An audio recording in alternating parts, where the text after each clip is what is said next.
স্বপ্নপূরণ বালিশ একটি ভয়ঙ্কর নৈতিক গল্প। তুমি যদি স্বপ্ন দেখলেই সেটা সত্যি হয়ে যেত তাহলে কি করতে? কিন্তু সাবধান, সব স্বপ্ন ভালো হয় না। কারণ আজকের গল্পে একটা বালিশ মানুষকে স্বপ্ন নয় দুঃস্বপ্নে ফেলে দেয়। শেষ পর্যন্ত দেখো, কারণ এই গল্পের শেষটা তোমাকে চমকে দেবে। একটা ছোট গ্রামে থাকতো রাহুল নামে এক দরিদ্র ছেলে।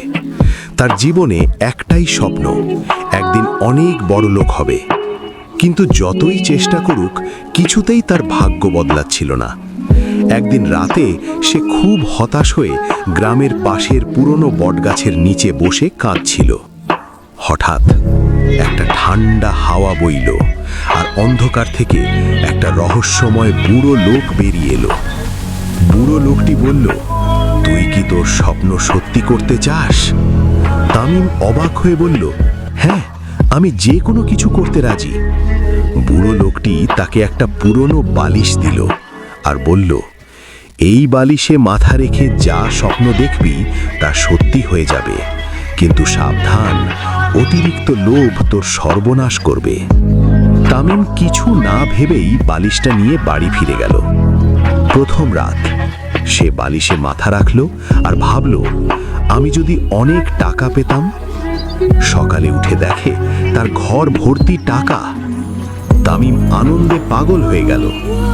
দ্বিতীয় রাত, এবার সে ভাবল, আমি একটা বড় বাড়ি চাই। পরদিন সকালে সে সত্যিই একটা বিশাল প্রাসাদে জেগে উঠল। এবার তামিম থামল না। সে চাইল সোনা, চাইল দামি গাড়ি, চাইল ক্ষমতা, চাইল সবাই তাকে ভয় পাক। সব কিছুই সে পেতে লাগলো। কিন্তু ধীরে ধীরে একটা অদ্ভুত জিনিস ঘটতে শুরু করলো, ভয়ঙ্কর পরিবর্তন। প্রতিদিন সকালে তার চারপাশে সব কিছু থাকলেও মানুষ কমে যাচ্ছিল, বন্ধুরা হারিয়ে যাচ্ছিল। তার মুখটা আয়নায় ভয়ঙ্কর হয়ে উঠছিল। একদিন সে আয়নায় তাকিয়ে চমকে উঠল।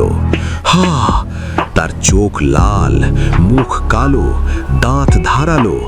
সে বুঝতে পারল সে মানুষ থেকে ধীরে ধীরে দানবে হয়ে যাচ্ছে।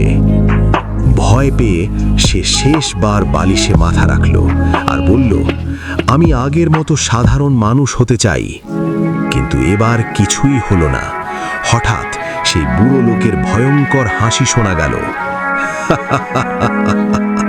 আমি তোকে সাবধান করেছিলাম, লোভ সব কিছু কেড়ে নেয়। শেষ পরিণতি। পরদিন গ্রামের লোকেরা দেখল তামিমের প্রাসাদ নেই, টাকা নেই, শুধু একটা পুরনো বালিশ পড়ে আছে। আর তার পাশে একটা ভয়ঙ্কর ছায়া, যেটা আজও নাকি রাতে কাঁদে, আমার সব কিছু ফিরিয়ে দাও। গল্পের শিক্ষা, অতিরিক্ত লোভ মানুষকে ধ্বংস করে। শর্টকাটে পাওয়া সাফল্য স্থায়ী হয় না। সুখ মানে শুধু টাকা নয়, নিজের সীমা না জানলে বিপদ নিশ্চিত।